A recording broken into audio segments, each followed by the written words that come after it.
Baiklah, materi yang terakhir yaitu kemiringan dan keruncingan. Oke, di sini saya akan menjelaskan cara mencari kemiringan persen. Nah, di sini rumus dari kemiringan persen adalah alfa sama dengan rata-rata dikurang dengan modus dibagi dengan simpangan baku.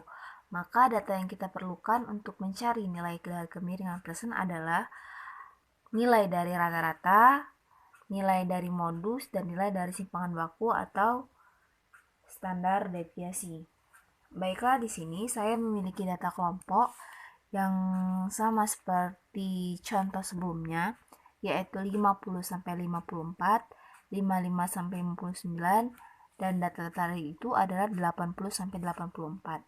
Nah, sama seperti sebelumnya, untuk mencari nilai tengah dari data tersebut, maka nilai dari kelas atas ditambah dengan kelas bawah dibagi dengan 2.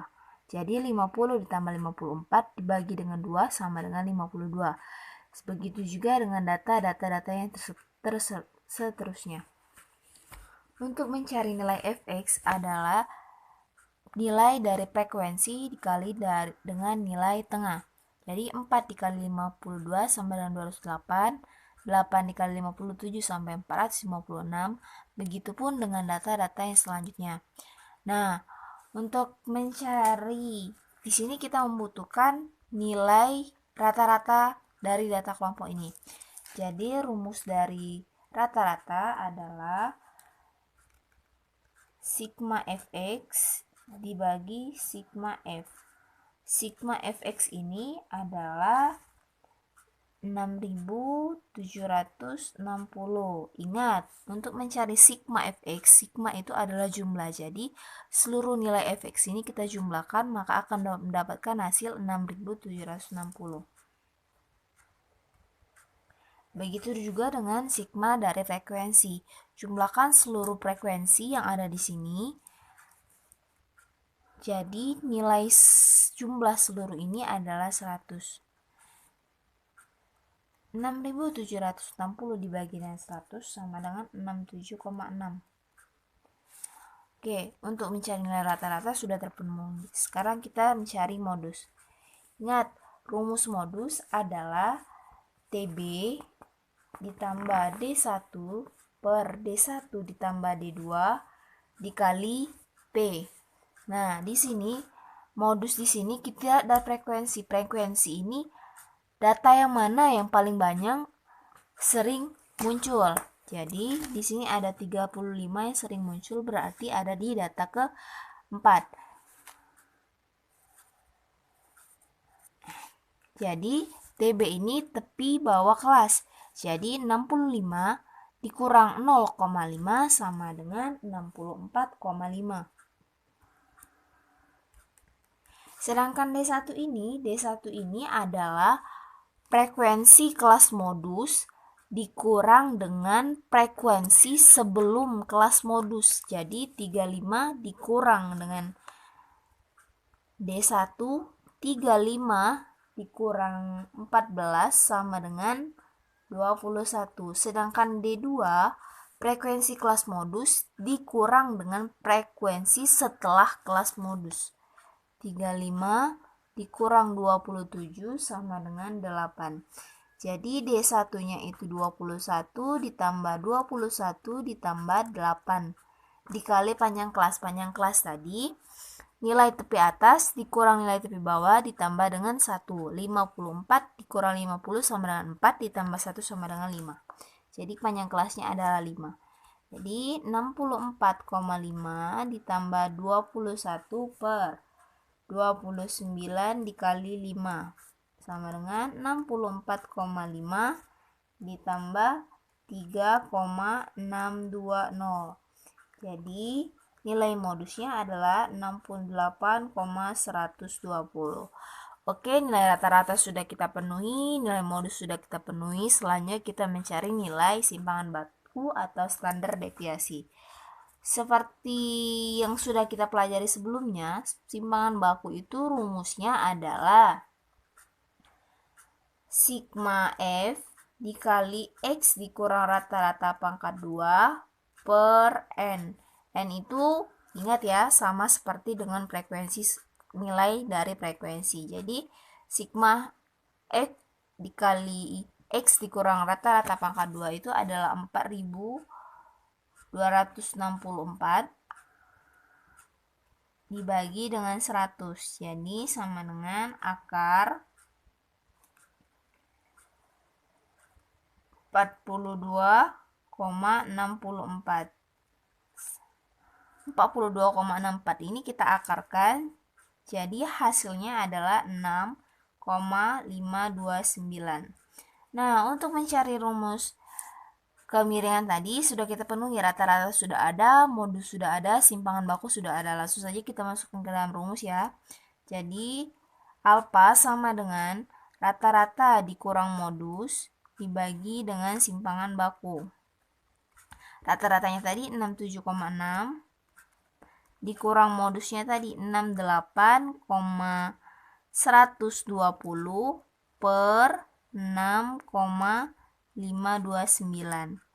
Jadi hasilnya itu min 0,50 per 6,529 sama dengan minus 0,079. Jadi nilai dari kemiringan persennya adalah minus 0,079.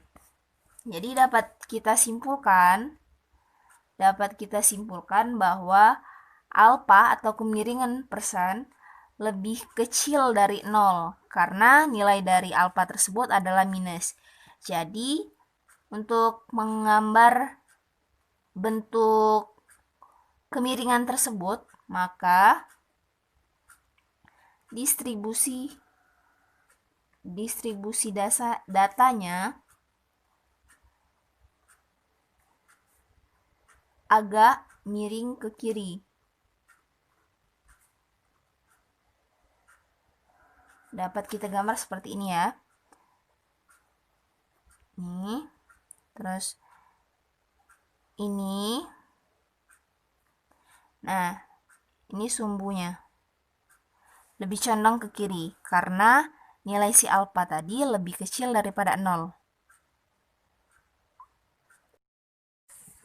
Selanjutnya yaitu keruncingan. Di sini keruncingan itu dapat kita rumuskan sebagai alfa 4 sama dengan 1 per n dikali sigma f dikali x dikurang rata-rata pangkat 4 per sp pangkat 4. Jadi di sini kita harus memerlukan nilai dari jumlah f dikali x dikurang rata-rata pangkat 4 dan sp pangkat 4. Langsung saja di sini kita sudah menggunakan data yang sama seperti sebelumnya, yaitu 50 sampai 54 sampai 80 sampai 84. Di sini juga ada frekuensinya, masih sama seperti yang tadi. Untuk mencari nilai tengah itu nilai kelas atas ditambah kelas bawah per 2. Jadi dapat 52. Begitupun dengan data-data yang selanjutnya.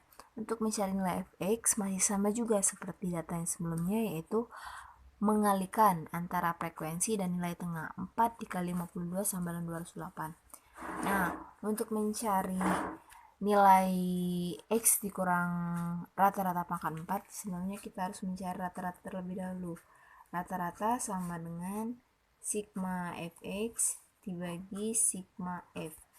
Di sini sigma fx-nya adalah jumlah dari seluruh nilai fx, yaitu 6760 dibagi dengan 100 sama dengan 67,6. Nah, 67,6 ini kita kurangkan terlebih dahulu dengan 52. Setelah itu lalu kita pangkatkan 4, lalu itu sebabnya mendapatkan hasil 59224,089. Begitupun dengan data-data selanjutnya. Nah, setelah kita mendapatkan nilai dari data x dikurang rata-rata pangkat 4, kita kalikan dengan nilai frekuensi, maka dapatlah nilai seperti yang ada di kolom ini. Jadi, nilai dari sigma fx atau jumlah dari f dikali x dikurang rata-rata pangkat 4 itu adalah 561.049,117. Jadi Untuk mencarinya kita cuman memerlukan lagi nilai SB pangkat 4. SB pangkat 4 itu sama seperti dengan simpangan baku sebelumnya rumusnya itu. Akan tetapi di sini kita menggunakan pangkat 4 bukan pangkat 2. Jadi sigma F dikali X dikurang rata-rata pangkat 4 per N. Akar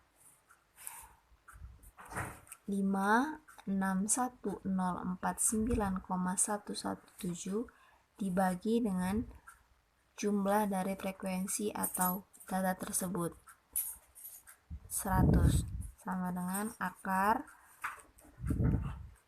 5610,491.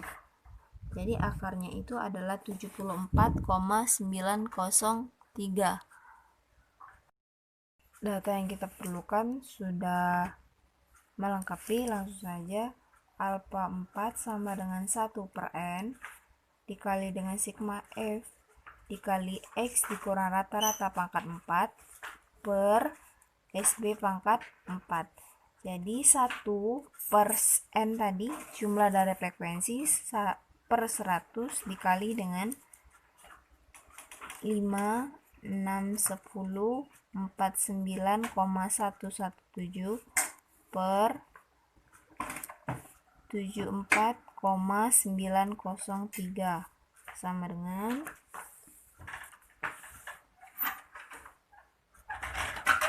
5610,491 dibagi 74,903. Hasilnya adalah 74,903. Jadi dapat kita simpulkan bahwa nilai dari keruncingan atau alfa 4 itu lebih besar daripada 3. Puncaknya sangat runcing.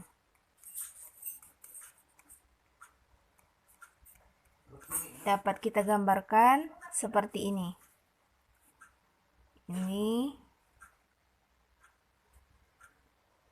Nah, ini dinamakan sangat runcing. Jadi, gambar ini atau data ini dapat kita sebut dengan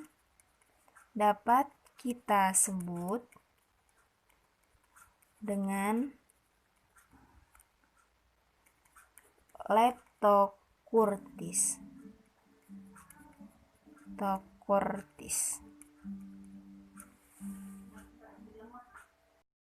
Demikianlah penjelasan dari saya mengenai materi jangkauan kuartil, simpangan kuartil, standar deviasi, keruncingan, dan kemiringan.